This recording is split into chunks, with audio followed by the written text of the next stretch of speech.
Jennifer of Jen and Coco. I hope y'all are having a wonderful day today, because we are going to be diving into some of the language on this Flaunal avian culture that we've been working on, or that we are starting to work on, and so I'm very excited about today. So, and there we are, okay. I don't know what's up with the camera there for a moment there, but I hope y'all are having a wonderful day, and I hope you have your mugs of hot chocolate, because we're going to dive right on in. Okay,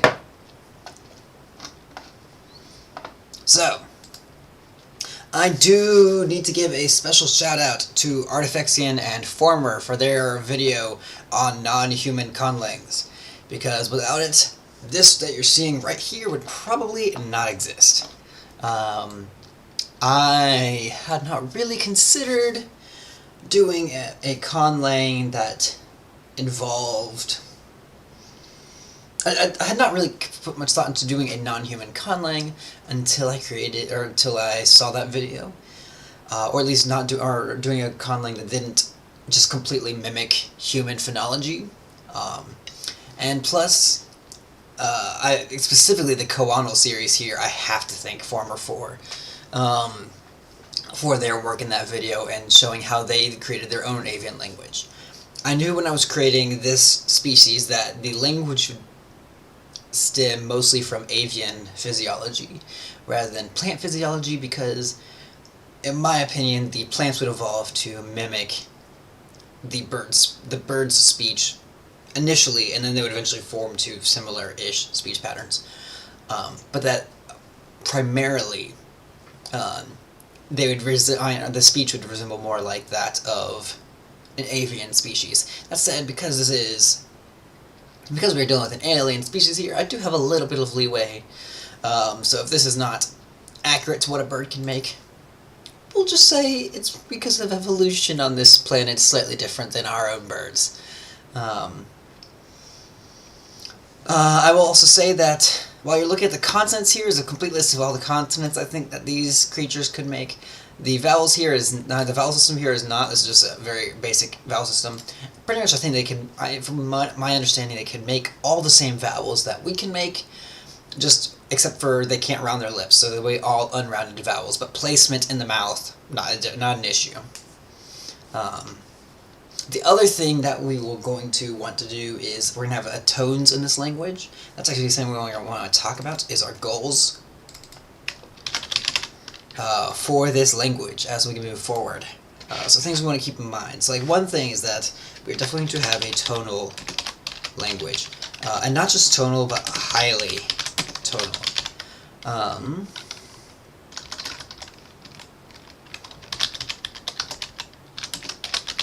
And I don't know how complex those tones will be. Hummingbirds are not songbirds to my understanding. And we are kind of basing these off of more hummingbird-like creatures. Or if this is a alternate Earth, then they are a form of hummingbird that is just very different from our own.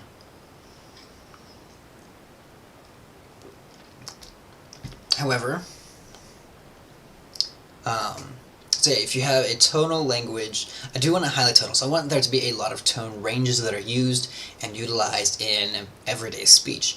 That said, whether it's complex tones or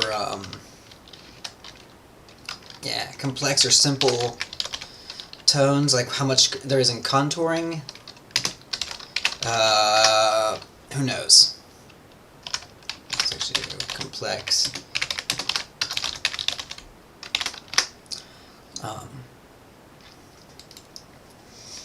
So it could just be like that there are mid-high, or high-mid-low, or even high-mid, low-mid, low tones. There's like 4 tonals for just level tones, or it could be a contouring complex.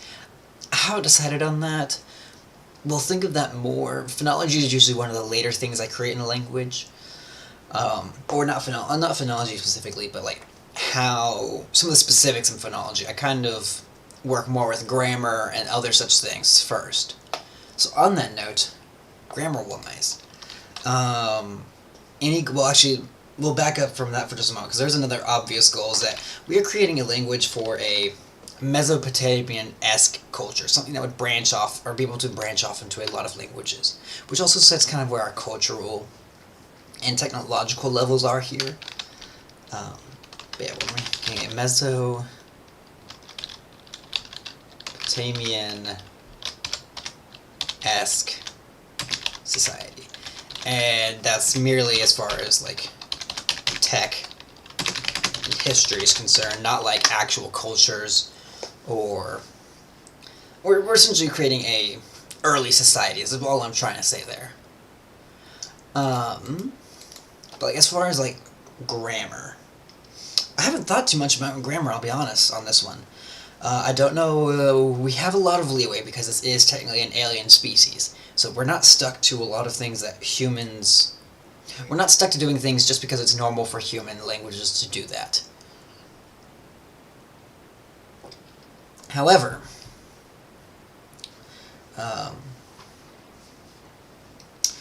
there are things that we are able to explore with this. Some of those things... I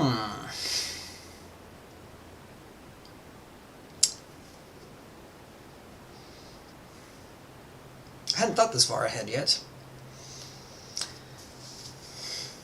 So yeah, what other goals do we want to have with this? We have options of things like... Right now just phonology stuff's coming to my mind.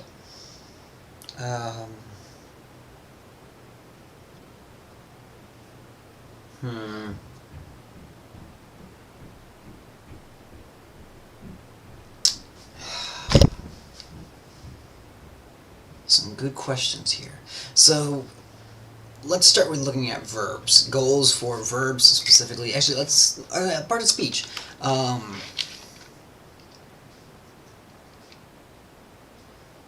I think we're going to maintain normal noun, adjective, verb distinctions. Add positions as well. Just maintain normal class line word class associations. Because I don't want to have to think about how a language would work without those. Like if I was to do anything peculiar, it would be like maybe no adjectives, but that doesn't feel right. I feel like adjectives will be important to this language, especially since there's maybe... Actually, adjectives might be important, but they also may not be. Because here's the thing. We have two species that have evolved, two different sensory systems. A bird's eye is not going to be the same as a plant's eye. A bird's sense of touch and sense of hearing is not going to be the same as that for the plant, and taste and all that. And also, they're going to eat different things, so their tastes are going to be very different as well. Or so they're going to understand very different tastes. I could see potentially not adjectives evolving, or there being a lot more noun replacement of adjectives, so it'd be like things like being like meat-like, or something like that. It feels like a tree versus it feels rough, because rough might mean, or they might understand two different things as feeling rough, and things might feel be differentiated between them. There's some options in that sensory differences might create. And that's something definitely to explore further. Let me go over to my language notes that we have here. I'll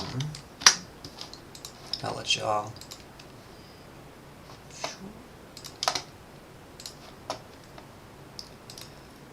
And we'll say...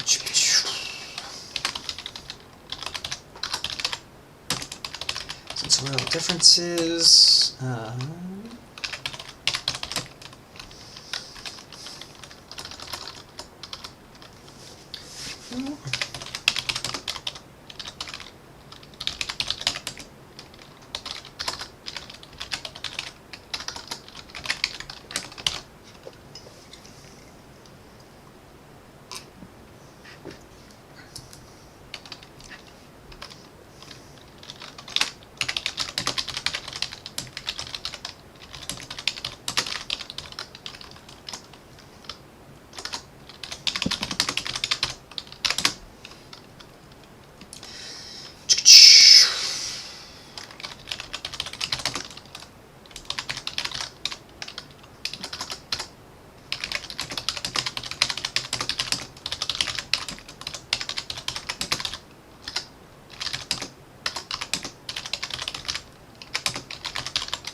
Okay, so there's some of that. Now we'll flip back over to our... So, we have a Mesopotamian society. Yeah, we'll have to figure out how sensorial differences are going to have an impact on some of our language things, as well as modal differences. Okay, we're apparently still focusing on different ideas rather than goals. So yeah, let's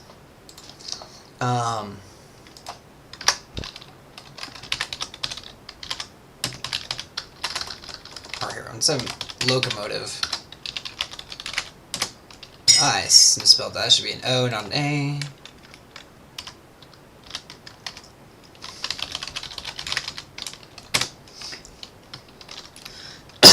Ooh. Locomotive differences.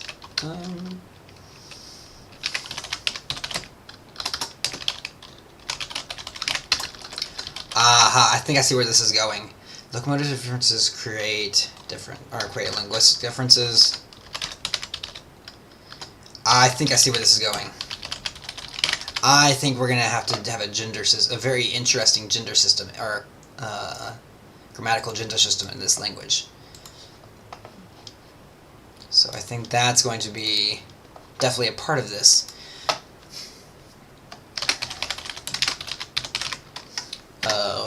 Definitely, at the very least, an avian Flaunal gender system. That said, it would not surprise me if that evolves into some type of animacy system as well.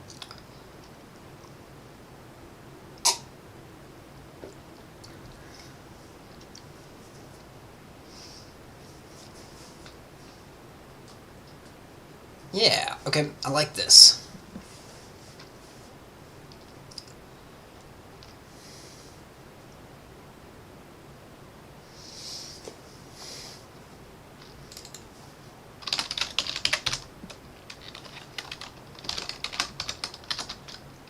Yeah, we're gonna have some type. Yeah, definitely gonna have a gender system of types.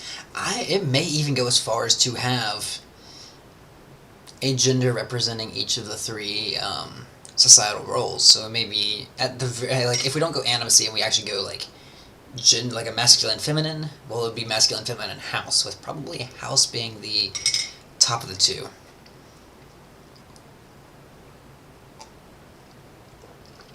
And masculine may even be the lowest of the three, just potentially. There's some really interesting ideas here. Okay. So yeah, we have tonal, Mesopotamian. Yeah, we want tonal stuff. We want an early technological, historical level. So we're also not trying to make the most complex language in the world, although that certainly is possible. Gender system is another thing in this.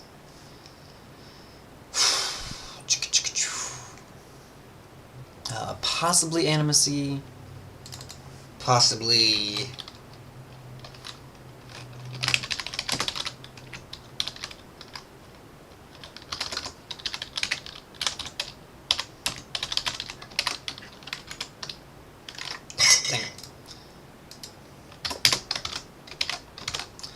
Okay, based on societal roles.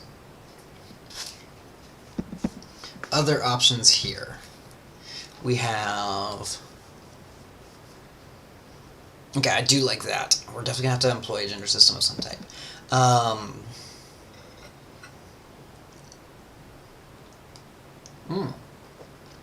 You know what I haven't played around a whole lot with? Honorifics.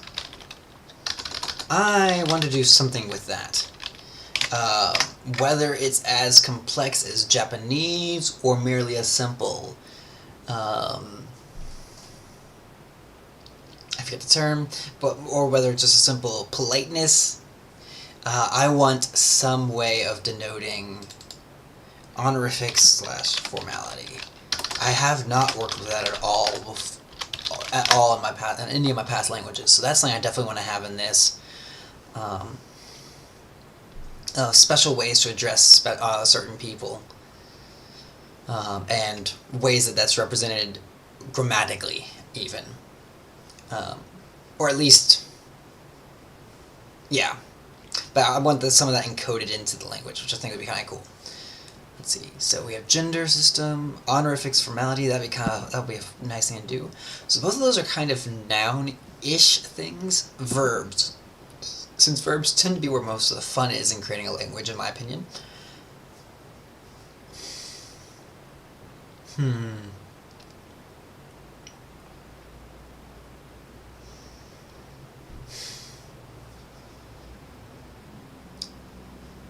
Let's see. We have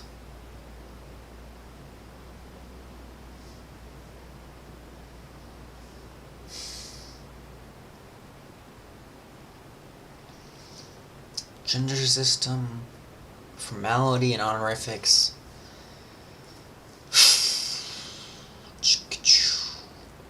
Other things. I think that's probably a good way to start. I'm trying to think if there is anything else that I should encode on here.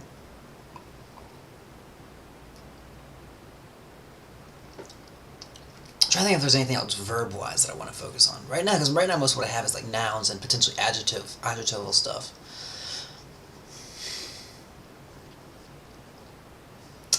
Let's see.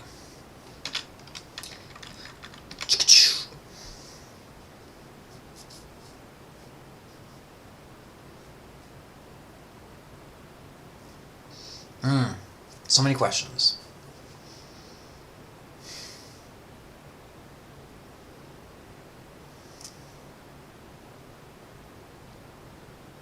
Well, okay, I know this is going back to nouns, but I haven't. I know I've tried to work with case on a lot of languages, but I usually have not gotten far enough in those languages to really get to talking about case and how that works in the language. So I do kind of want to have a case system, and that'll work well because that'll blend in with our gender system and really make it an actual grammatical gender or grammatical categories. So that'll be good.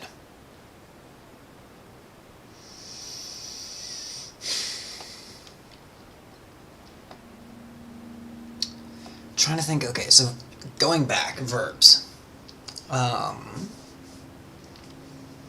I don't really have it. There's no things I feel strongly about with as far as like aspects or moods that I need to work on, as well as tense.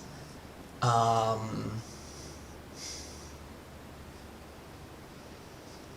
I think some of these will. I think for verbs it'll just kind of be. We'll see what makes sense once we start working on them a little bit.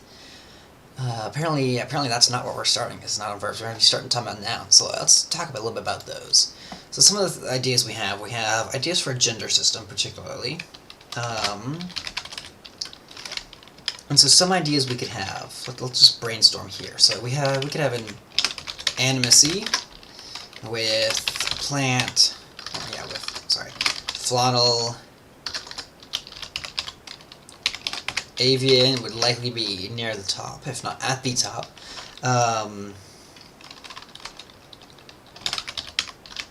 Generally animate, inanimate. It is possible that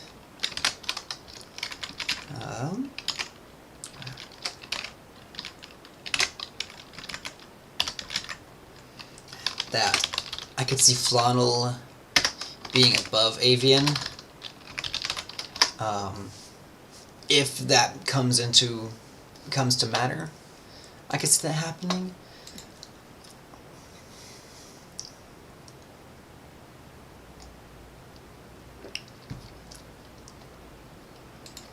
Let's see. So that's one option.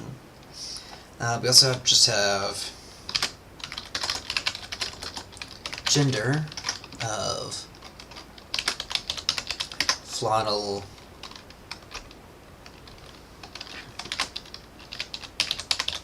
masculine, feminine. I believe I just misspelled feminine, although I could be wrong. That looks right, but also wrong. I hope that's right.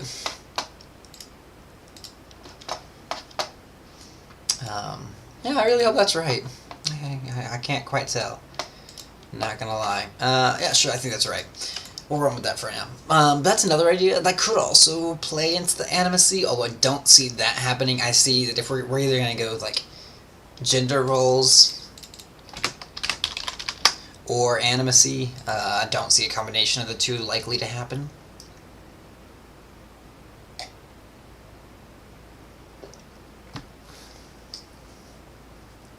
So,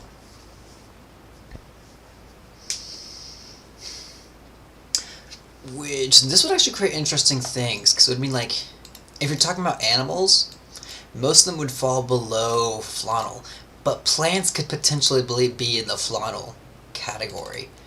Ooh. I almost...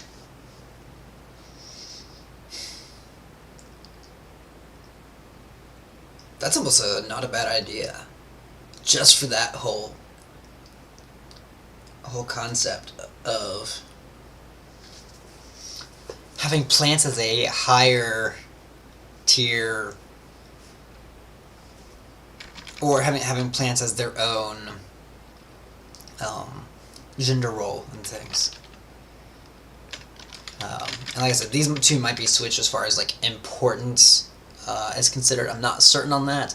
It would depend on, like, cultural stuff and that and such. But, like, of these three, if we are to have a hierarchy, Flaunal is going to be the top.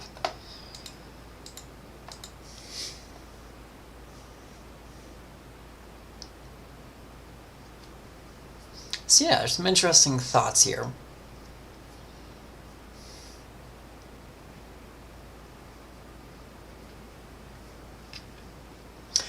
And I will say, if we're doing this, plants would certainly be seen in the animate category, or would likely be seen, because they would bear a striking resemblance to our Flaunal species. Surprise, surprise.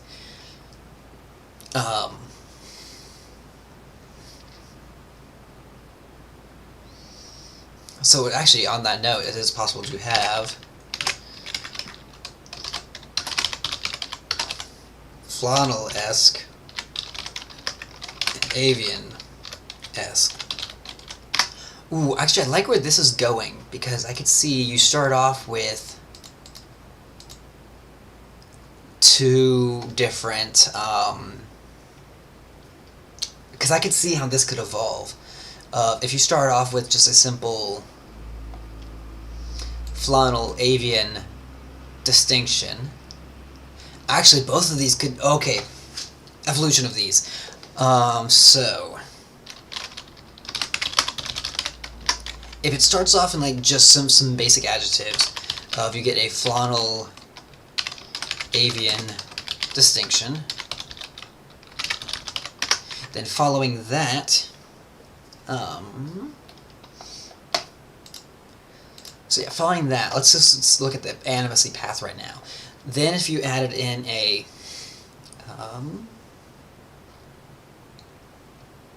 distinction for things that were inanimate, things that really did not fall into, and then once those could on. So those, we start off with a distinction in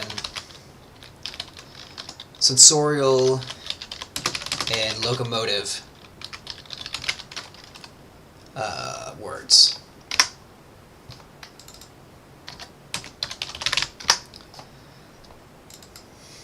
Which means verbs could potentially have gender to them? We'll put a pin in that.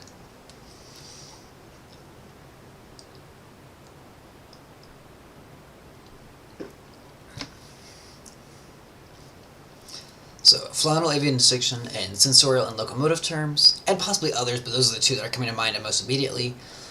Then that starts to bleed over, becomes a paradigm that a lot of words, and particularly new words, get molded into.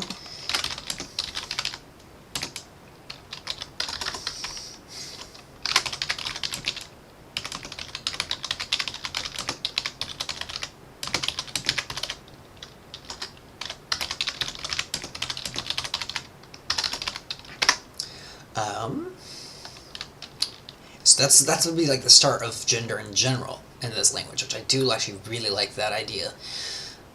Then, from there, now let's say we're going on the animacy path here. There's two ways that this could happen. Either the next thing that happens, and they're kind of, I can see two different options here. Essentially, one is that inanimacy is now created, so now you have a Flaunal, Avian, inanimate option, and then on top of that, you then get a Flaunal, and then you get kind of a Flaunal-esque animate and an Avian-esque animate evolving after that. I could see the secondary animate and the inanimate, either one of those could evolve first, and both would have their own differences, but essentially, they're kind of independent evolutions of each other, and one could evolve without the other ever evolving, in my opinion. So it is possible to have, like, say, no inanimate, but you just essentially wind up with a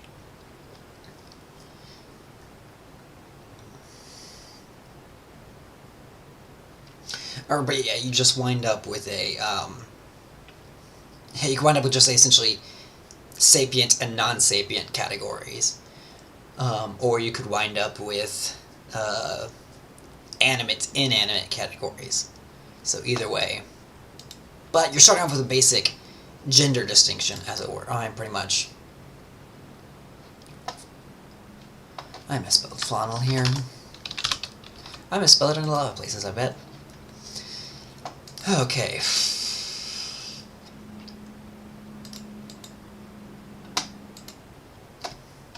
So for animacy, either you get,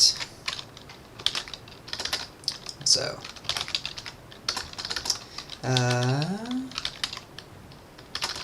we'll call it lower animate for right now.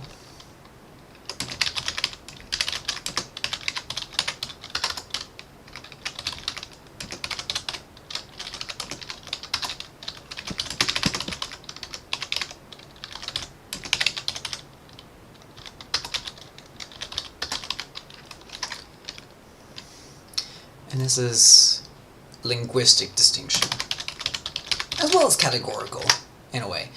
And then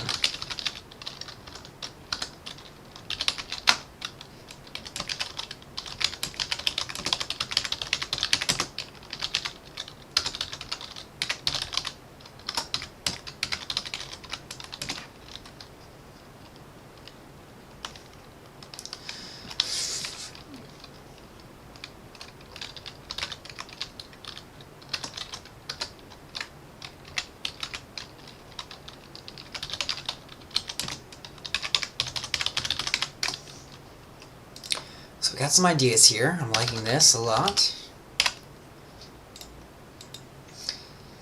Okay. Next we have, so for gender, I could see from that, I could see the other, so for the gender one, you start with this basic evolution. Again, and then instead of evolving into animacy forms, I see the avian,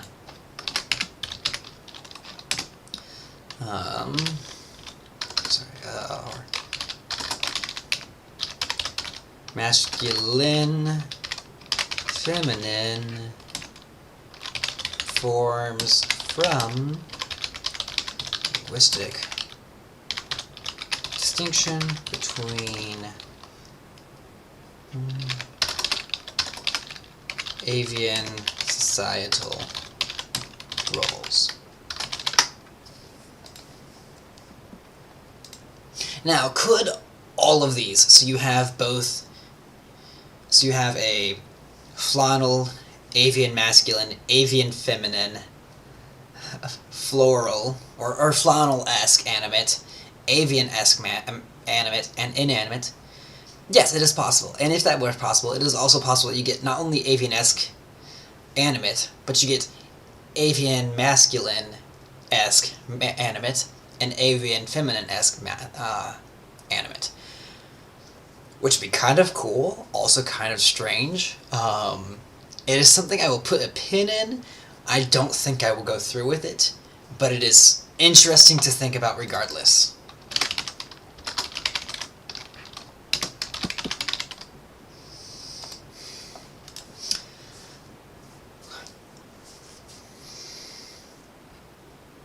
regardless, I do see an early distinction forming between Flaunal and Avian term, or between something saying with a quick description of like this is a Flaunal type of like. If you have like a word to move fast, I could see a very quick difference between a Flaunal form and a Avian form, because the Flaunal form would mean to leap, to run, as it were, whereas the Avian form would mean to fly. And so then you get two very different, and so you get one root that would very quickly have two different meanings depending on which species you're talking about. But then that would get applied to a lot of other things. So then to move fast like a bird, or to move fast like a carnivorous plant. So if you were talking about a bat, you would apply the Avian move fast, and if you were talking about a kangaroo, you would apply the Flaunal move fast. Simple as that. That is one thing. But also, like, to drink may have different meanings as well, because, or like, to bask in the sun. Things like, some of this, like, there's gonna be like some basic things that just, because of the differences between these two creatures, being able to distinguish between the two easily would be a good thing. And it is possible that these might have different words, and not do this whole Flaunal, not have a singular word that gets two different affixes on it, essentially, a Flaunal or an Avian affix. I kind of want to do the Flaunal, and the singular word gets the two affixes. So you essentially get you get a basic word meaning move fast. Which could be like a command or something like that, and then it eventually evolves from that. I like that. I think that makes sense to me. Whether it's likely or not, I don't know, but we're going to run with this idea. Okay.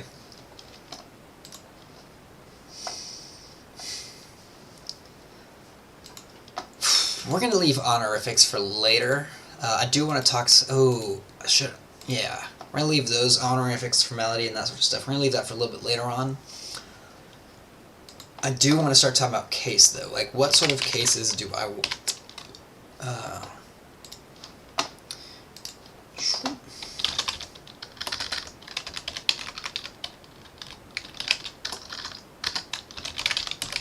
I've got to remember what case options there are in the world. Let's go to Wikipedia real quick. Okay, here we are. So, one thing I've not played around with is ergativity. I don't think this is the language to start on that. So, like, basic. We're going to definitely have nominative, accusative. No question on that. Because if we're doing this, we need a way to talk about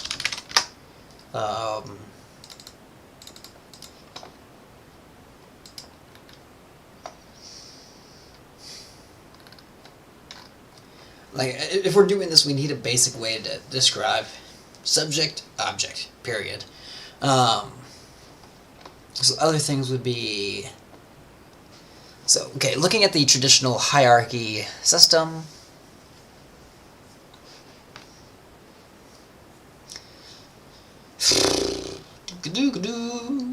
So the system here goes nominative, accusative, genitive, dative, locative or prepositional, and then ablative or instrumental, and then other stuff.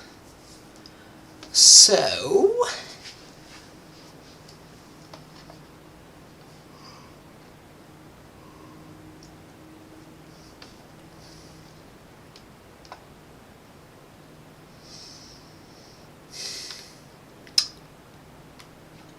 yeah. And dative is for indirect objects? Yes, it is. Okay. So yeah, genitive and dative. How complex of a case system do I want? Let's put it this way. I really want to create a language with a vocative case. I don't know if this is going to be the right one for that. I think I want to have a dative, which if that's the case, it would likely make sense to have a genitive. That said, we are following human rules here, so I don't necessarily have to follow that. But I don't have a strong reason as to why not follow that. Let's be honest about that. If there's a good reason to deviate from human norms, then I should definitely. Then there's no reason not to. If there is no good strong reason, like no cultural or grammatical reason not to, why? Yeah, I might want to choose to stay within the bounds of what's normal for human languages. That said, artistic license can also be a part of this. Okay, but I think let's just stick with this. I kind of want to have I kind of want to have that dative case. I don't think I'll go much further than that. At least not as far as like formal case marking goes. I say that at this point. We'll see as we continue on, but I think I just want to stick with these basic four. Because the next things you would get would be locative or prepositional. And part of that's going into our basis for how we're evolving our gender systems. I don't think I want that to be... Yeah, I want those to kind of be separate things, at least to start with. Eventually I'm going to do the thing where essentially these will combine and you'll get... Essentially, case and gender will be the same little morpheme. Or indistinguishable morpheme, because I enjoy that.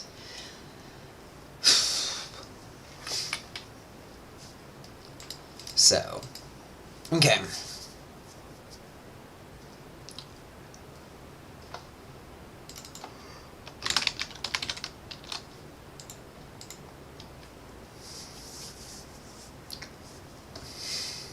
So we have some good ideas here. We're starting in on things. Verbs are still going to be... Okay, so how is case going to come about?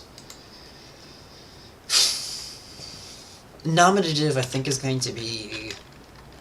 likely to be unmarked, I believe.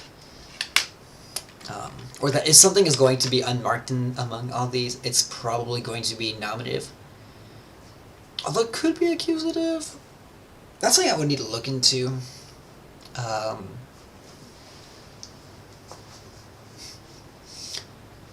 Like...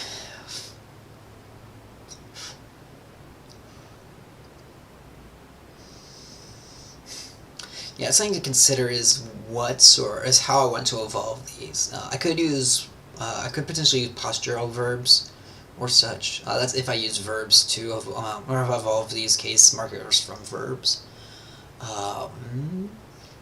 Which actually we're now getting in. Actually, now that reminds me, one thing we have not talked about is we have not talked anything about syntax. This is definitely an important one. What's our initial syntax? I think we're going to go boring, and we're just going to say SOV. We're going to start off very simply here, because we're going to evolve from this language. We're creating a proto-language, essentially, right now. Because, like I said, this is a Mesopotamian-esque society. It's going to branch out into multiple other societies over the eons. Eons? Millennia, not eons. I don't think we're around that long yet.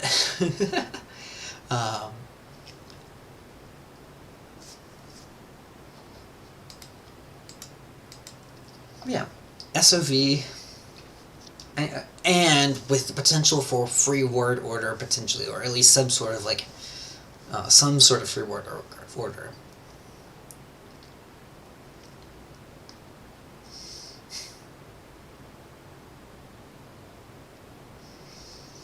or some type of non-configurational syntax. So there's some options there. But yeah, we're definitely going to start with an SOV base, and that'll at least help inform some of how we evolve things. And so with that,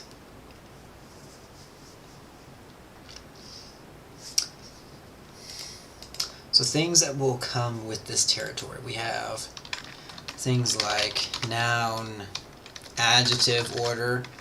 So normally with this, so this would be a head final language.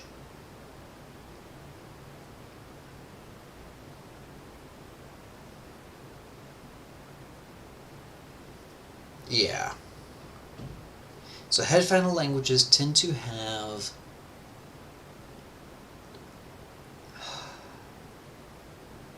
is this head final? Yes, it is. Head final languages. Adjectives precede nouns, typically speaking.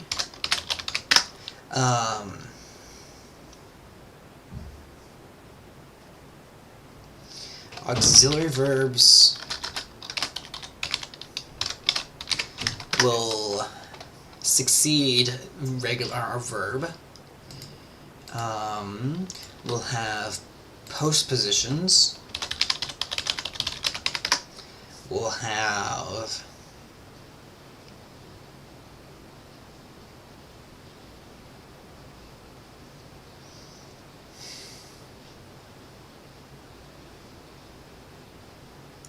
let's see,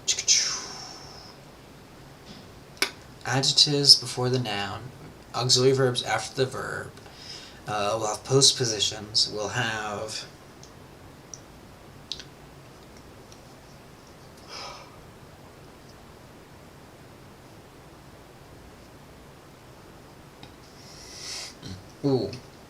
I can't remember whether possessee or possessor will come first. That's something we'll think about later, and like some other genitive constructions.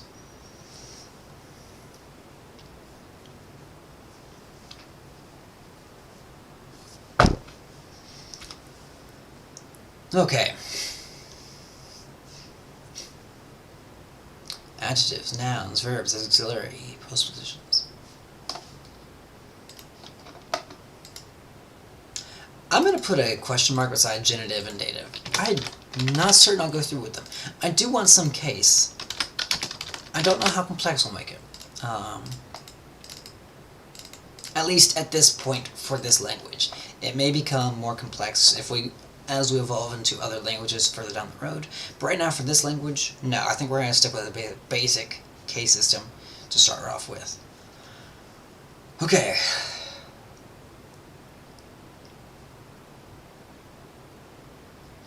Adjectives, nouns, verbs, auxiliary, postpositions. That's a good place to start.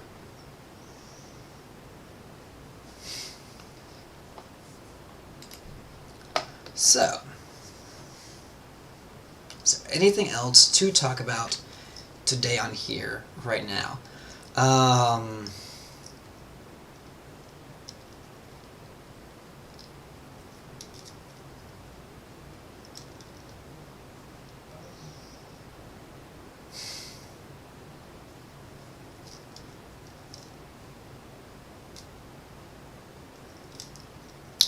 Not that I can think of at the moment.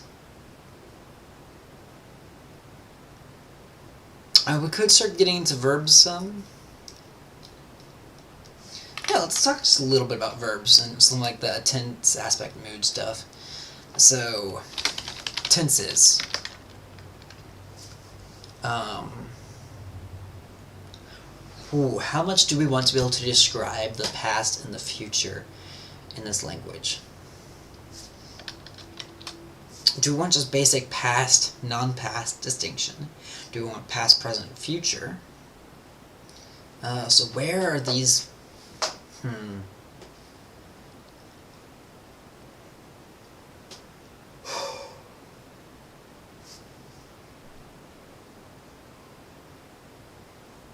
Okay. When all else fails, we'll go simple. We'll go past, non-past.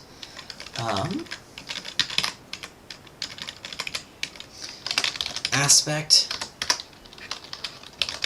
We'll just go basic, imperfective, perfective.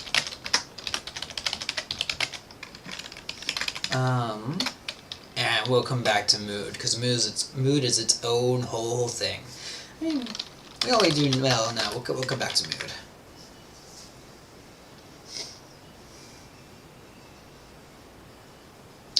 Ooh, one thing we can do,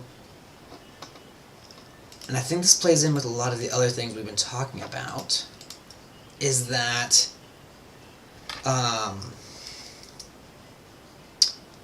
Wuzzy does it.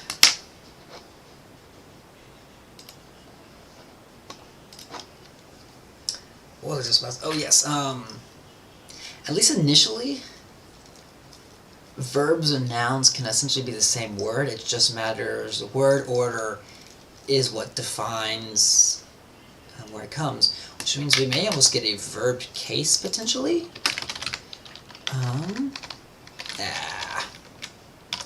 It is possible, although not likely, but I do think it's an interesting concept.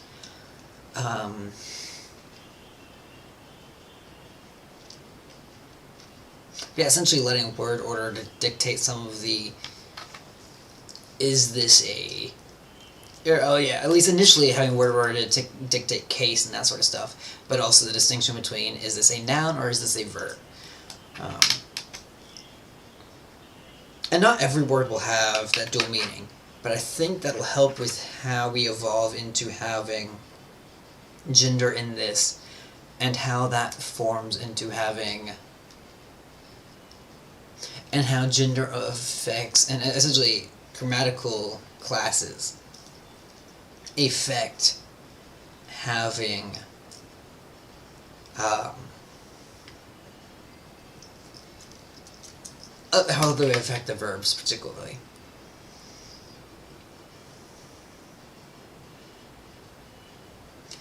Okay.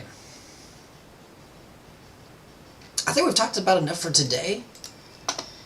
So,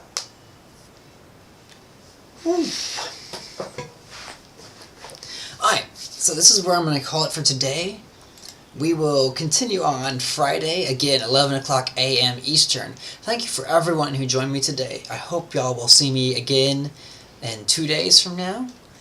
I will be here. If you want to see more of me today, I plan on being on Twitch and starting about around noon-ish, playing some games. I don't know quite what yet, but we'll see and we'll have some fun. So, thank you everyone who joined me.